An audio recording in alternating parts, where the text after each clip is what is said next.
Hello guys, আপনারা সবাই কেমন আছেন? আজকে আপনাদের বলবো কিভাবে রসমালাই তৈরি করতে হয়। এই যে যা দেখতেছেন তৈরি করা হয়েছে মাত্র 90 টাকার একটা প্যাকেট দিয়ে। আপনারা চাইলে আরো বেশি বানাইতে পারেন। প্রথমে দুটো ডিম দিতে হবে। দুটো ডিম ফেটে গুঁড়ো দুধ দিয়ে সুন্দর করে মাখাইয়া গোল গোল করে এরপরে আপনার পরিমাণ মতো গাভীর দুধ অথবা গুঁড়োর দুধ দিয়ে জ্বালায় তারের ভিতরে এগুলোকে দিয়ে দিলেই সুন্দর রসমালাই হবে। আপনার দোকানের চাইতেও খুব মজাদার হবে। নিজের হাতের জিনিস আর দোকানের জিনিস আসলে একরকম হয় না কখনো।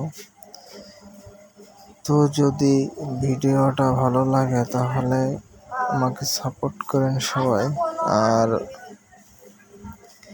নিত্য নতুন ভিডিও পাওয়ার জন্য একটা লাইক একটা শেয়ার করেন। আর যদি ভালো লাগে তাহলে ভিডিওটা একটু শেয়ার করে দিন গাইস।